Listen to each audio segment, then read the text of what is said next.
Okay, so I just got this email from your dad.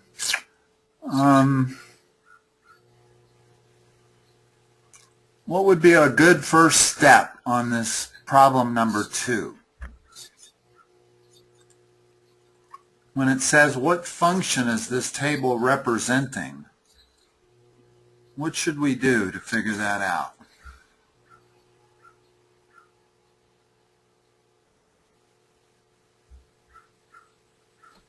Graph it?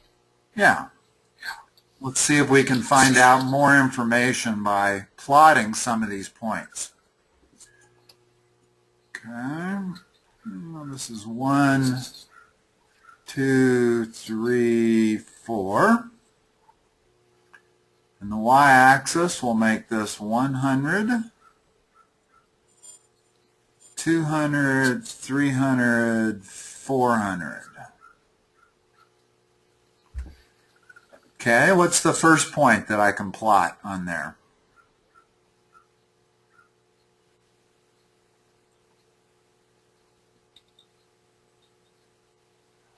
What's a value for x and a corresponding value for y?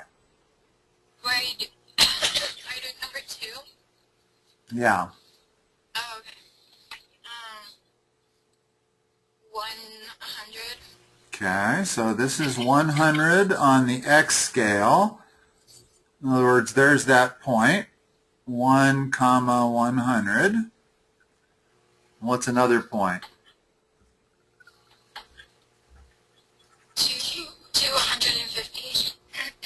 Okay, well, when I'm at 2, this is 150.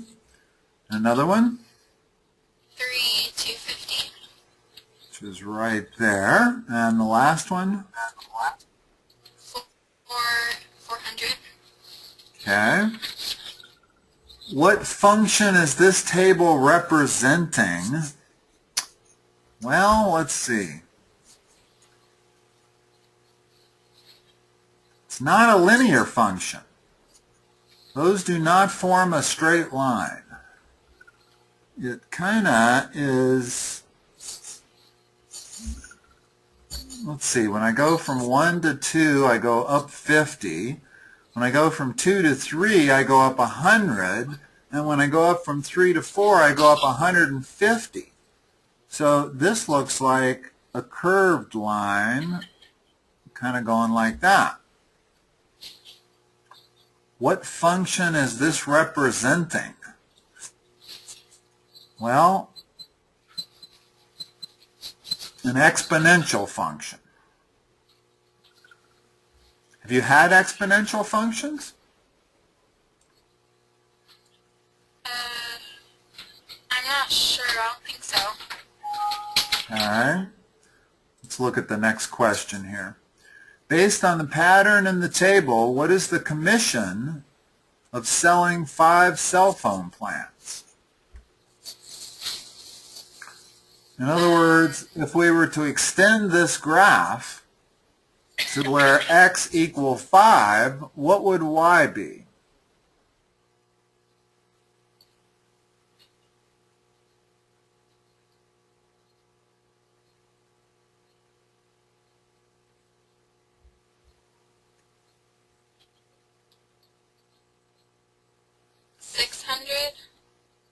Yes. Very good. How'd you figure that out? I learned the pattern. So this increases by 50, this increases by 100, this increases by 150, the next one must increase by 200. So that next point would be up there.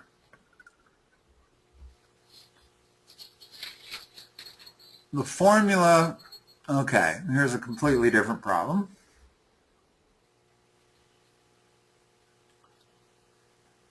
The formula for the volume of a cylinder is V equals the base pi r squared times the height.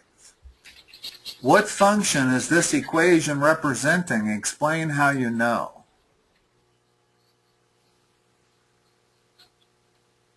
Not sure what they're going for here.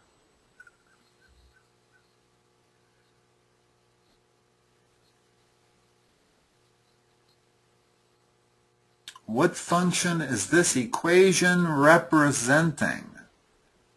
Okay, a cubic function.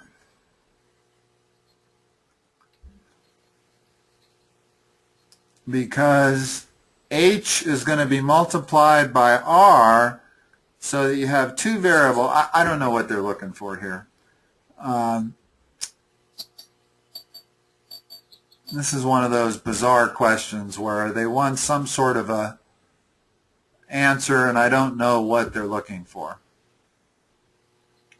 That's the equation. What it's representing, I don't know what that means. An equation doesn't represent anything. It equates the left side with the right side. So I'm not sure what they're looking for in 3. Let's go on to 4.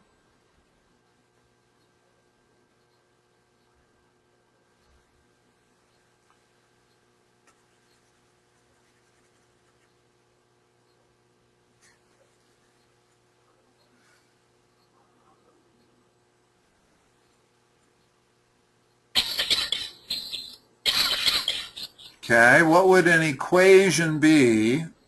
Explain in words. How to determine the cost of mailing 5 letters. Okay, explain it to me in words.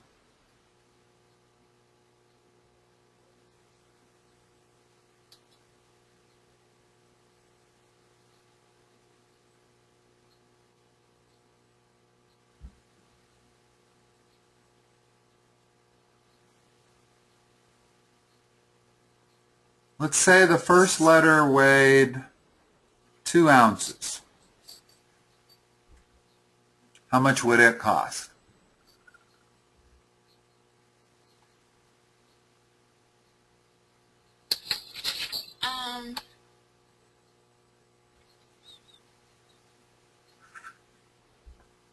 Letter number 1. So if letter number 1 weighs 2 ounces, what's it going to cost based on their description? What would you do? 0.42 plus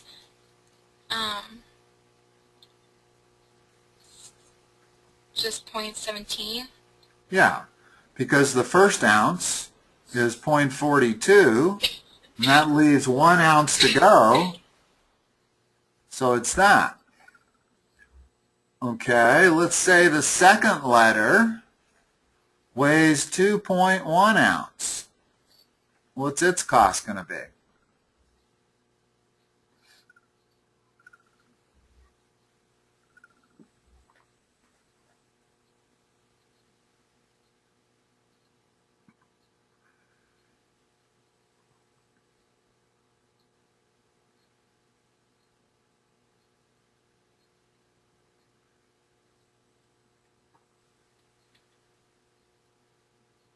Can you hear me? No, I didn't hear what you said. Okay, wait, what'd you ask again? If the second letter weighs 2.1 ounces, what does it cost to send?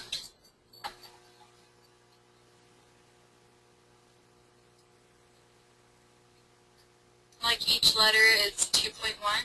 No.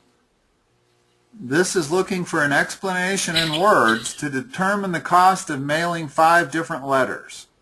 So I'm going to come up with 5 different weights so that you can explain in words how we would determine the cost of this letter. Well, a 2-ounce letter costs 42 cents for the first ounce and 17 cents for the second ounce. What does a 2.1 ounce letter cost? Based on it costs 42 cents for the first ounce, 17 cents for each additional ounce, and if it's not a whole number, round up.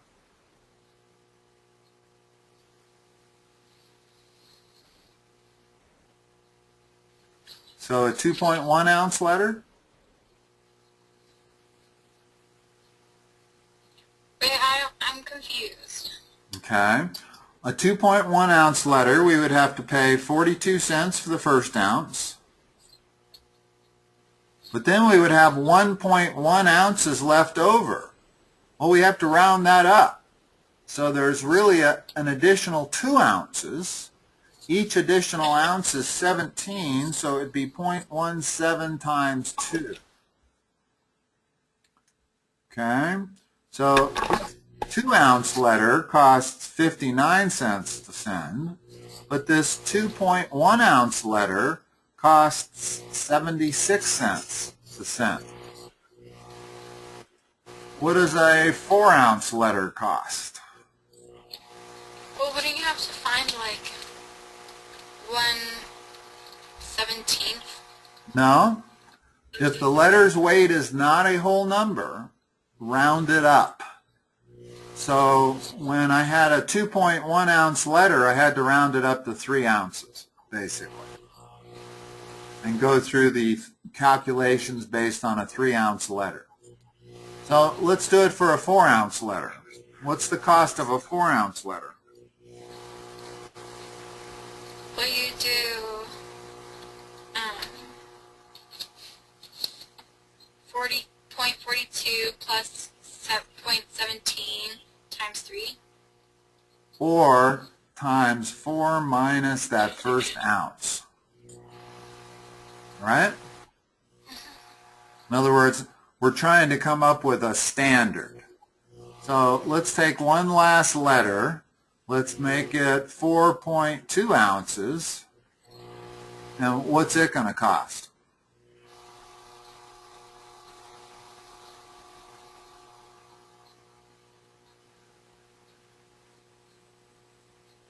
First of all, let's round it up to 5 ounces because it tells you to round it up.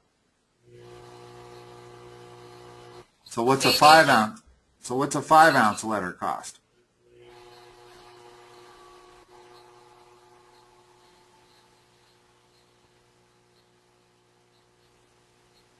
Marina? Well, you do 0.42 plus 0.17 times 4. Exactly. And that 4 is really 5 minus 1. Because we're taking the letter additional ounces over 1 ounce. So that would be 4 ounces. All right. So now use the method you described above to solve the problem. What problem are they referring to?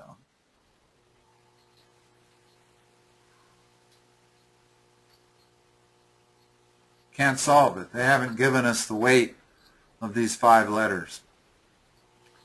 There's no problem to be solved.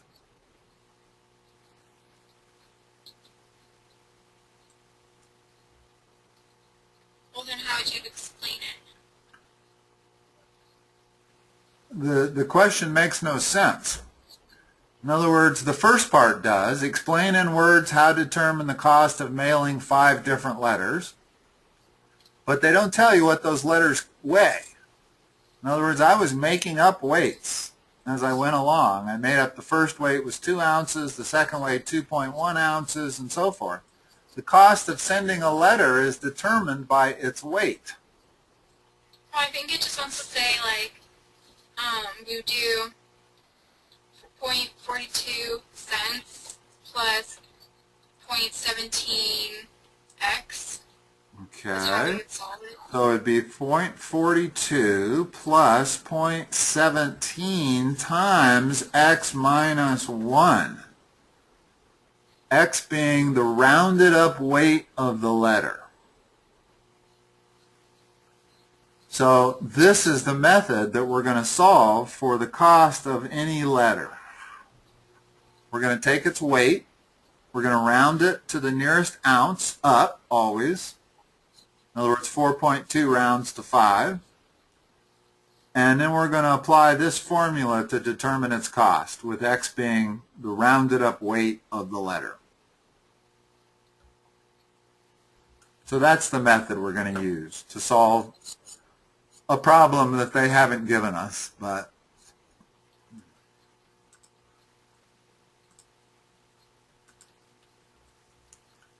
make a sketch of each function described below. At a fixed price per ounce, the cost of buying gold is a function of the number of ounces you buy.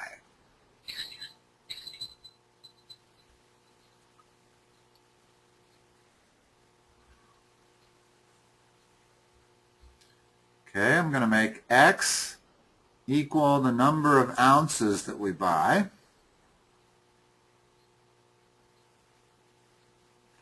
And I'm going to make Y the total cost.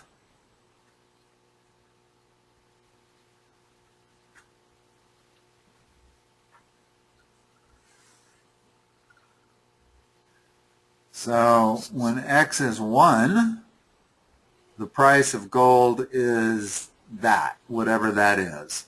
Right now, the price of gold, I think, is about $1,500 an ounce.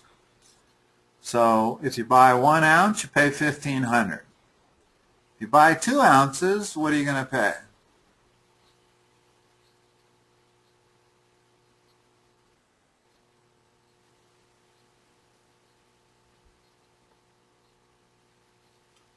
One ounce of gold costs $1,500. What does 2 ounces of gold cost?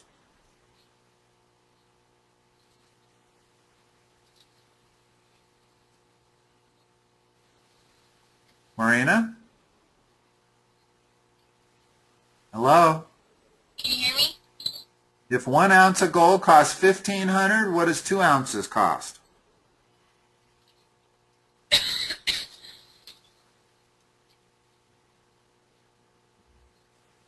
3,000. What does 3 ounces cost? 4,500.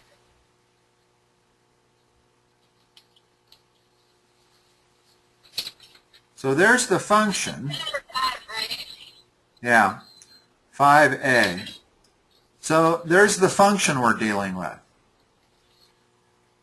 Make a sketch of each function described below. So that's all that we're dealing with.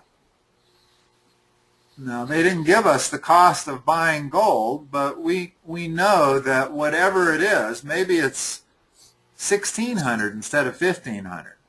It doesn't matter. To buy 2 of them costs twice as much, and to buy 3 of them costs 3 times as much. So that's the only thing they're trying to get across here.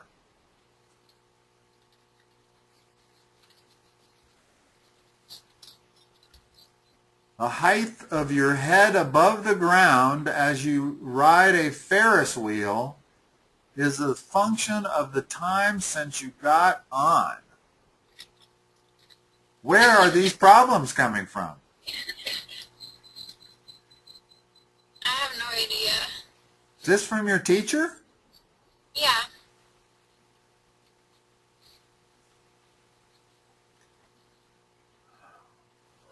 This is a trig question, and only a trig answer solves it.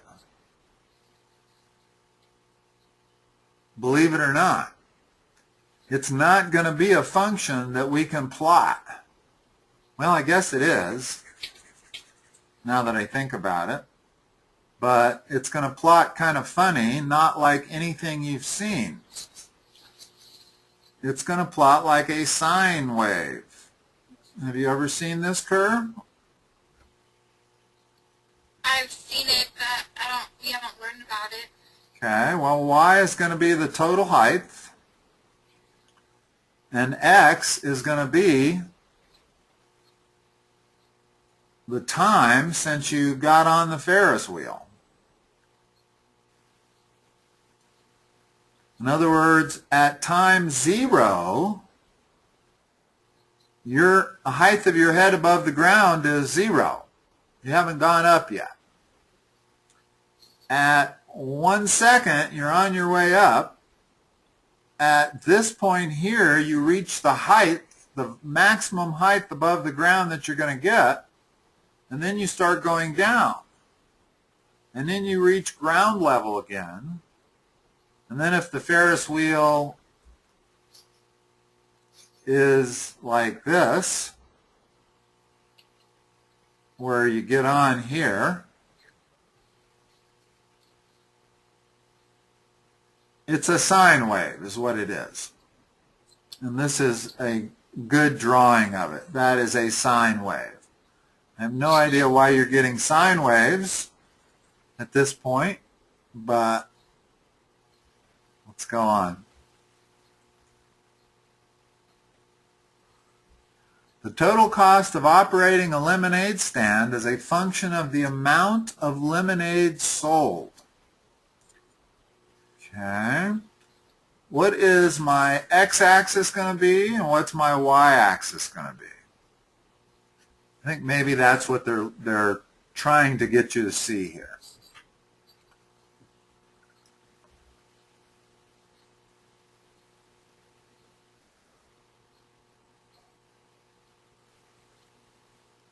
Usually, y is a function of x. So if y is a function of x, what is x in this, in number C?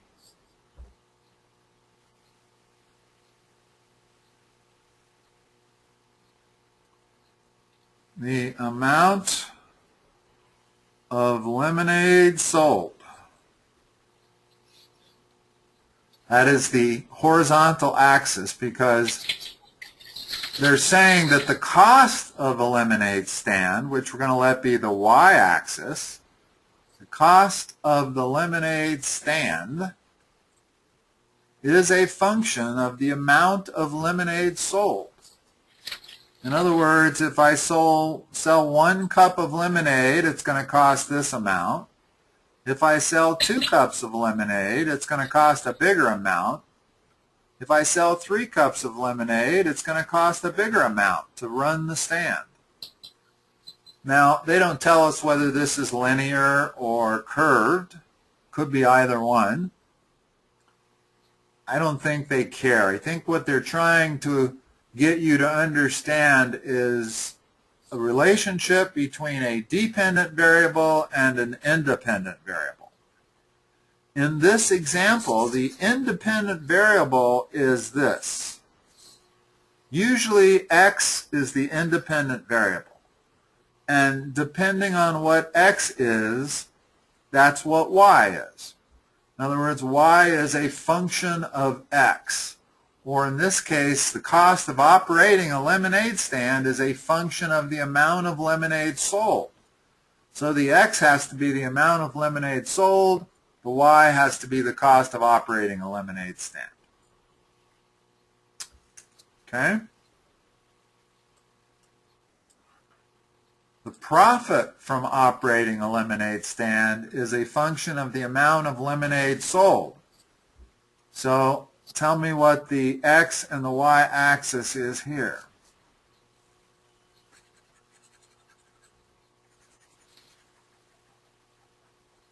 The x-axis is 1, 2, 3, 4. What does the x-axis represent? Oh, amount of lemonade sold. What's the y-axis represent? Total cost. No, not in D. What does D say?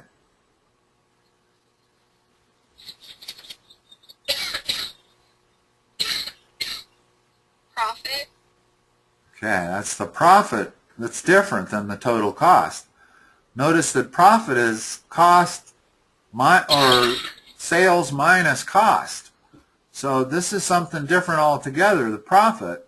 But still, they're saying that if you sell 1 cup of lemonade, you'll make a certain amount of profit. If you sell another cup, you'll make a bigger profit. If you sell a 3rd cup, you'll make a bigger profit still. So again, we have the profit of a lemonade stand is a function of how much you sell. Well, duh, any 8-year-old kid knows that. He's not going to make a whole lot of money if he only sells 1 cup of lemonade. He's going to make a lot of money if he sells 20 cups of lemonade, right? So clearly, the more cups he sells, the more profit he makes. Okay, all of these don't really want us to graph. What they really are looking for is for us to define the x and the y-axis. So in this problem, E, what's the x-axis?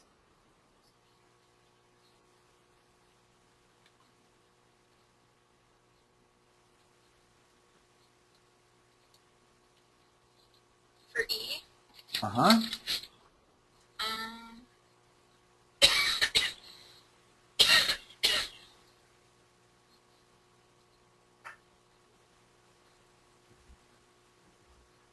Do it the same way as the others. Read the sentence. The last part of it is the x-axis.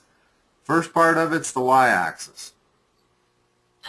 the y-axis is amount of water in the pan. And then the x-axis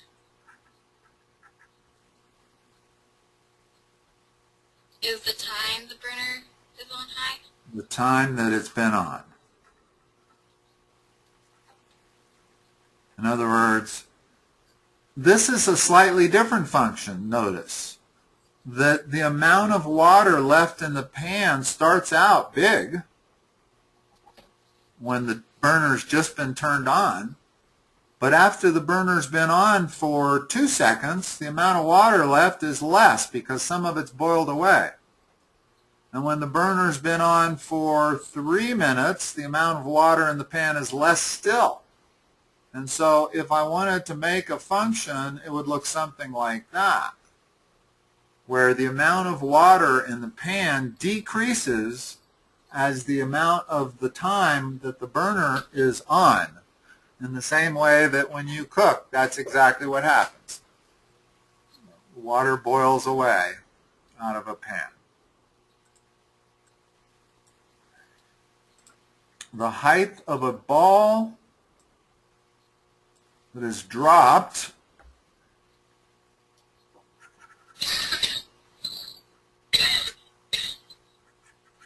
and the time since it was dropped. What's my y-axis?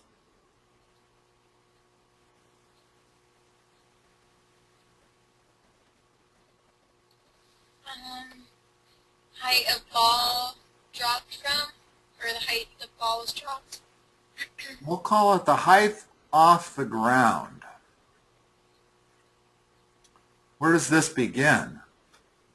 In other words, at time 0, and x is the time since it was dropped, right? So at 0 seconds, what is the height of the ball?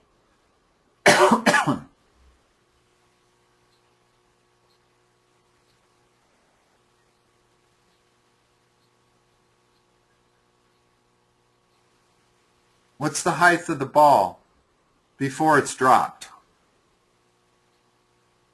10 feet. That's what it means when I say what's the height of the ball at 0 seconds.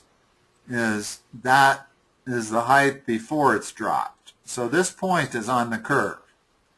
Now, as the ball is dropped, it falls, right? In other words, it's going to decrease also. After 1 second, it's not going to be 10 feet off the ground anymore. It's only going to be maybe 9 feet. And after 2 seconds, it's only going to be maybe 8 feet. And at some point in time, it's going to hit the ground and have a height of 0 from the ground. All right. That's all on this page. And I must say, this was a very strange page. Yeah, Not sure I've quite seen anything like it. But maybe that's because I don't do a whole lot of Algebra 1 tutoring. This is kind of the way I'm suspecting that they're introducing you to the concept of one thing being a function of another, and that represents the XY coordinate plane. In other words, the reason they spend so much time teaching you the XY coordinate plane is because that's the way most things in life work, is something is a function of another. If I get in my car and I start driving, the amount of miles that I drive is related to the amount of time that I've been on the road. Everything in life is pretty much described that way. So that's kind of what this page looks like it's attempting to do. So, you have any other stuff? This is the only document I got from your dad.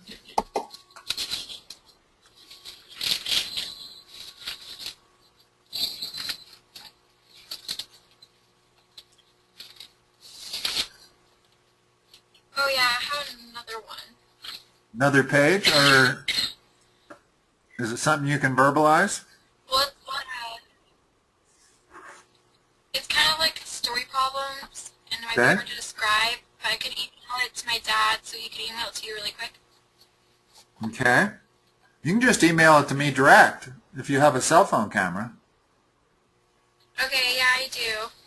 Just send it to my email address. I'll write it right here.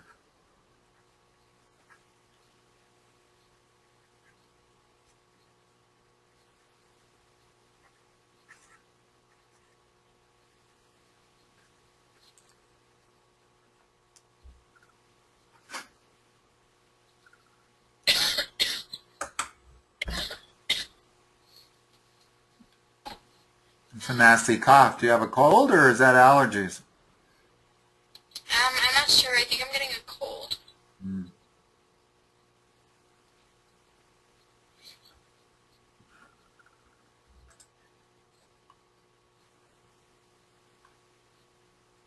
Yeah, he sent me 2 files, but the first one was just his phone number, is all it was.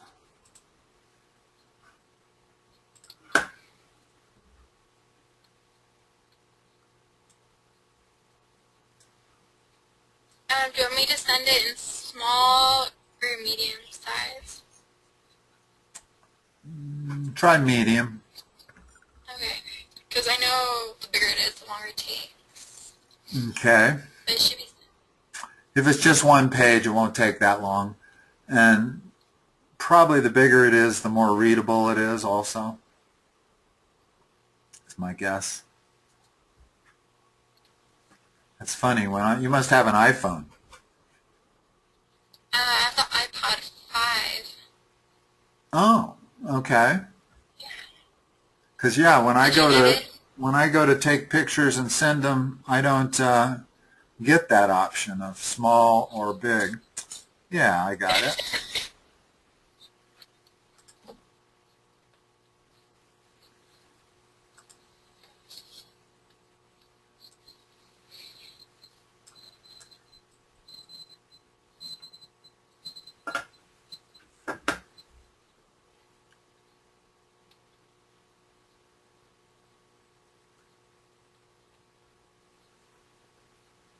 Well, this is a painted cube summary, but I don't know what the heck they're talking about.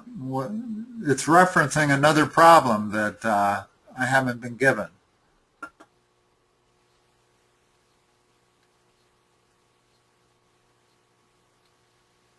mean, we can certainly explain the relationship between the edge length of a large cube. I can't tell how many number of faces are painted because I don't know. Explain how it is represented in the actual cube. Explain what type of function this represents and how you know in the table, graph, and equation.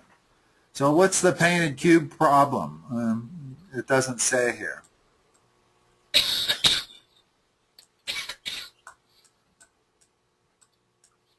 Yeah, this is all my teacher gave me, so I'm not sure.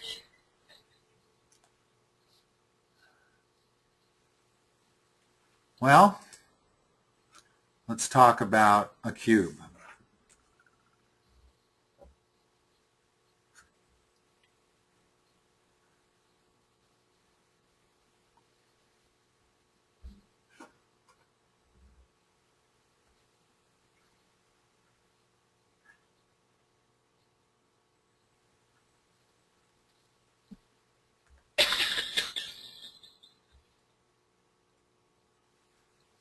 I'm not a very good artist.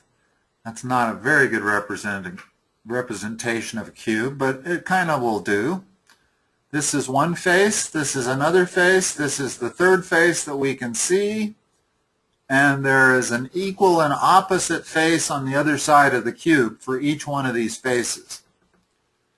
So if the side length is x, they want to know the relationship between the edge length and the number of faces painted. Well, I can't tell you that, but how many faces are there on a cube? 6. Okay, so what's the... I don't know what they're looking for here because I don't have the rest of the problem. My guess maybe is that they're painting one side only and not the other side. So they would paint this side but not the other, and they would paint this side but not its opposite side, and they would paint this side but not its opposite side. So I can't even imagine what they're trying to, what the original problem was. Without the original problem, I can't really answer this.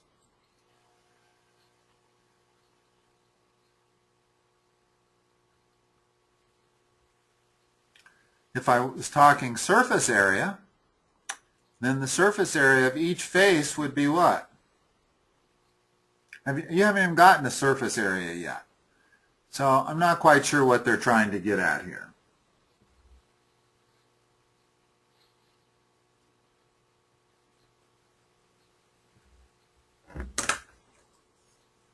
So we can't really do much on this.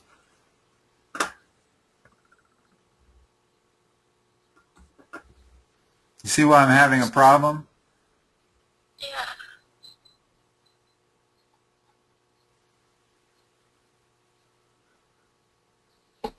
It doesn't explain the method by which they're painting the faces.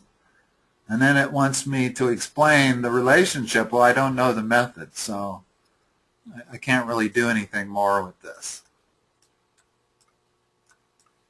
You know, Marina, what we should be working on is algebra problems. Not that you obviously need to go over the material that you're covering in class on a given day. I'm not denying that. But you would be so much better served if we were spending our time solving stuff like that. Yeah, like... This is where you need the work. Now, the stuff that we covered today is really some esoteric stuff. It's not math problems. It's trying to get you to understand a concept. And I certainly can help with that, but that doesn't help you that much, to be honest with you. We need problems to solve. Yeah, So, like I need to work on fractions and story problems. Well, that's fine. Let's find some story problems. Notice that none of these are actually story problems. It's labeled story problems, but none of them are story problems. There isn't a single problem here that we had to solve. This was all concept stuff. And Oh, I found another worksheet that has problems. okay. Can you verbalize them?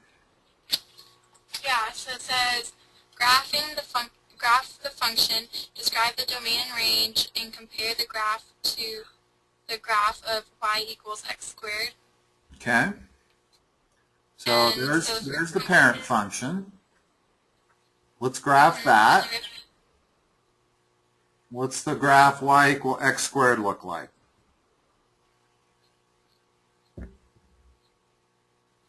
Isn't it the u? It's called a parabola. Now, let's say you didn't remember that. Well, how can we figure out what it looks like? Like a table? Yes. Yes. When x is equal to 0, what's y equal to? 0. Okay, when x is equal to 1, what is y equal to?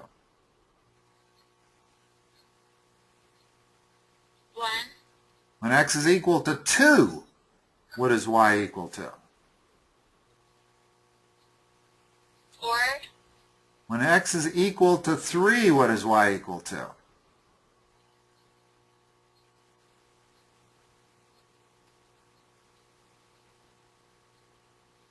9. Okay, when you connect those dots, you get half of our parabola. And when x is equal to a negative 1, y is still equal to 1. When x is equal to a negative 2, y is still equal to 4. And when x is equal to negative 3, y is still equal to 9. So there's the left side of our parabola. And that's why this is a parabola. It's because when you fill in the points for any value of x and graph y, you get a U shape. Okay, what is the function that they want you to graph?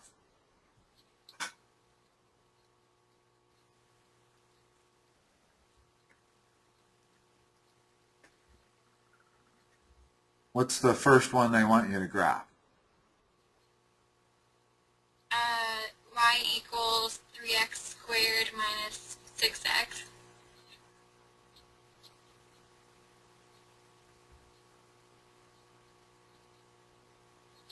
What I'm drawing in a dotted line is y equal x squared.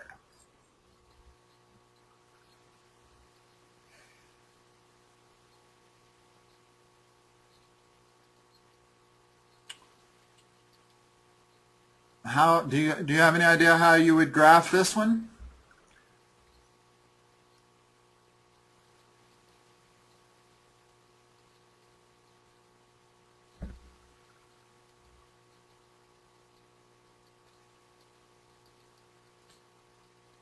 In other words, if we want to graph a parabola or a quadratic, which is what this is, then we need either to plug in a bunch of values of x and calculate what y is, or we need to put this in a form that we know how to graph. Well, one of the forms that we know how to graph is the vertex format.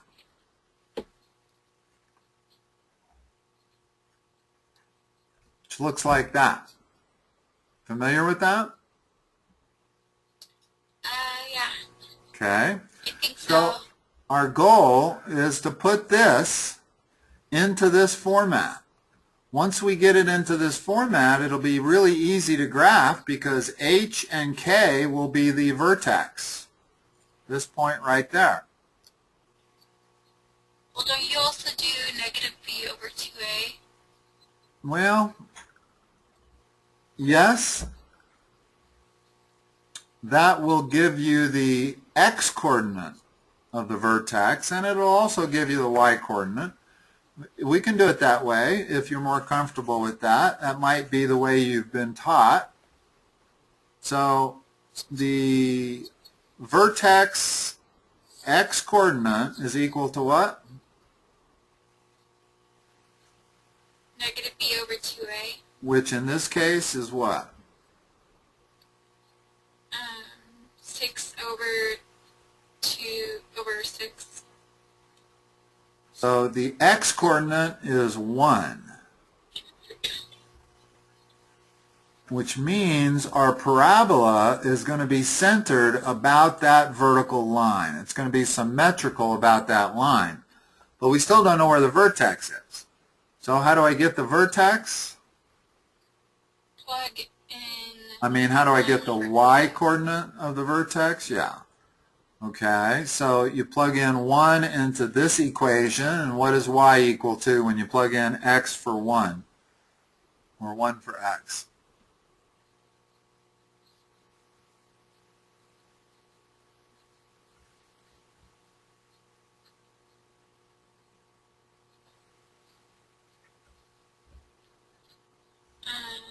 Plug in 1 for x and solve that. Oh yeah, so it'd be y equals 3 times 1 squared minus 6 times 1. Okay, what's that answer? 3 minus 6, so it'd be negative 3.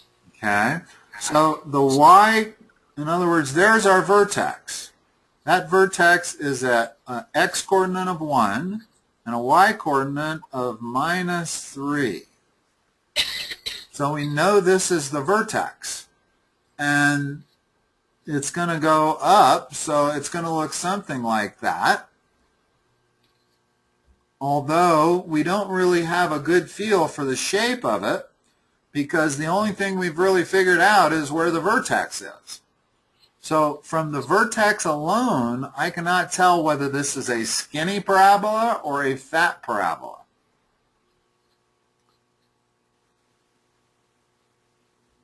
I need another point. Do we have to find the x-intercepts? Well, we could find the x-intercepts. That's one way to do it. Okay, let's do that. What is y equal to at the x-intercepts? 0. So I'm going to plug in 0 for y and solve this equation. How do you solve that?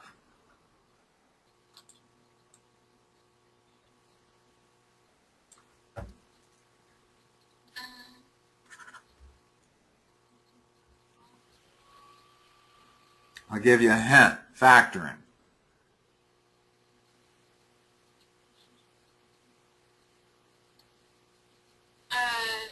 We can find the greatest common factor. Right. What's the greatest common factor between these two terms? 3. 3x. So it'd be... What's left 0. over? After I factor out a 3x, what do I have left over? X minus 3. Or 2. Okay. Now multiply this back together and you should have this, and that's exactly what you have.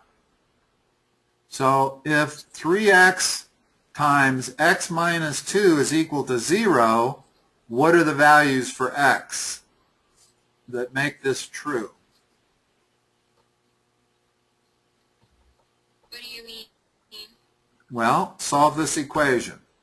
If 3x, if I've got one thing times another thing, and it's equal to 0, what does it say about each of those things? X equals 0 and x equals 2.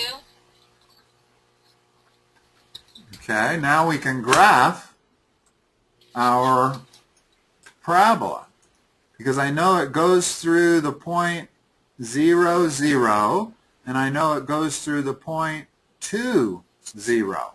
In other words, those are our x-intercepts. So now that tells me that this graph has to look like this. So that wasn't a bad way to solve it. It was by finding the vertex and then by finding the x-intercepts. Yeah, So, that's how my teacher taught me. okay, good. There actually is a better way, but I won't go into it. Yeah, you got another one? Yeah, the next problem is negative 6x squared minus 24x plus 17. That's equal to y. Yeah. Okay, so let's figure out where the vertex is. Let me get rid of this one.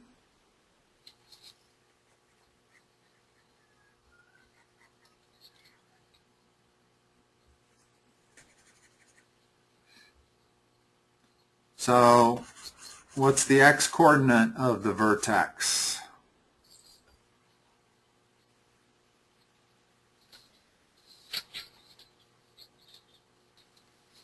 What's the what?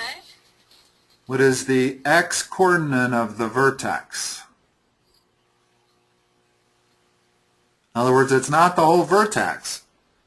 Minus b over 2a does not give you the vertex. It just gives you the line of symmetry. It gives you the x-coordinate only. You have to substitute that back into the function to figure out what the y-coordinate of that vertex is. But let's start with the x-coordinate. What is the x-coordinate of the vertex?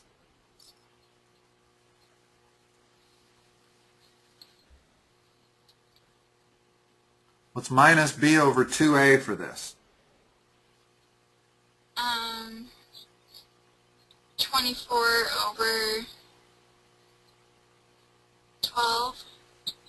Is it 12? Yeah. What Negative is 12. negative 12? Those are not the same thing. There's a huge difference. Negative. So it's negative 2, which means the line of symmetry for our parabola goes through negative 2. Now, what is the y-coordinate of the vertex? So we'll know how high up to go on this thing, or how far down to go.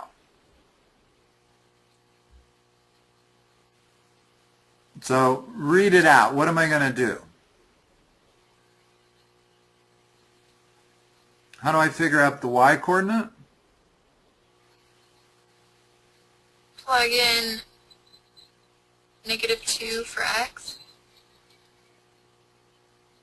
Okay, I'm going to do that here, but I want you to solve it.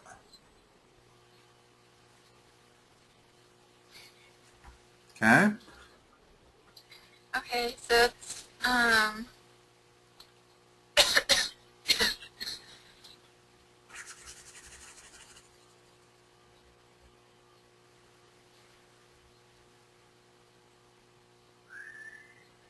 What's negative 2? Do it piece by piece. What? it's Do going the to be front. negative 6 times 4. Okay, what is that equal to? What's negative 6 times 4?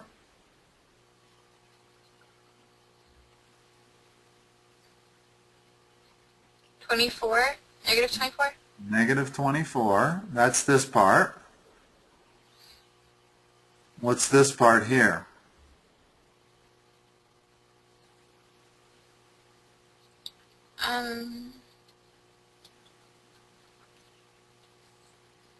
Plus 48.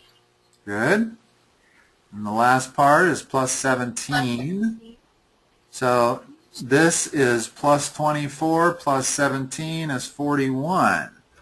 So the y-coordinate is 41. So if we go up to our curve here, I got to go way up tall here to find 41. There's x equal minus 2, y equal 41. That is the vertex. And I know it goes like this because of this negative sign in front of the 6. It means it's a parabola that opens down. However, again, that still doesn't help me draw it that much. I need some x-intercepts. So let's solve this problem. I'm going to set, how do we get the x-intercepts? Replace y with 41. No, replace y with 0. Remember that x-intercepts is where the function crosses the x-axis, and when you're on the x-axis, y is equal to 0. So by definition, the x-intercepts, y has to be 0, just like the y-intercepts, x has to be 0. Notice that I can get a y-intercept real easily. By plugging in x equals 0, the y-intercept is 17. So I know that this curve has to go through, that point right there is 0, 17. And likewise, because of symmetry, this point over here must be negative 4 because it's 2 units to the left of my negative 2 mark, comma 17. So by figuring up the y-intercept, I actually have graphed the parabola. I don't need my x-intercepts anymore, which is a good thing because x-intercepts can be difficult to calculate. Let's try to figure out x-intercepts here. If we didn't have this y-intercept and we needed x-intercepts to figure out where it crosses that axis, how do I solve that? Well, you do minus 17 on both sides, so equal negative. No, when you have a quadratic, that's not the way we solve quadratics. We don't. If we had a linear function, we would gather all the x's on one side, all the numbers on the other. But this is a quadratic function. The way you solve a quadratic function is you put everything on one side and 0 on the other. And then you factor this.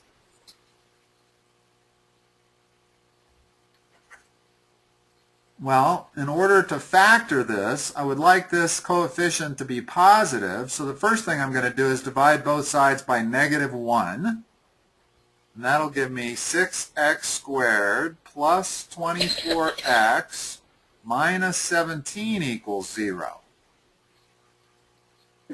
Now let's factor this. Remember, I always told you to use the factors that are closest together.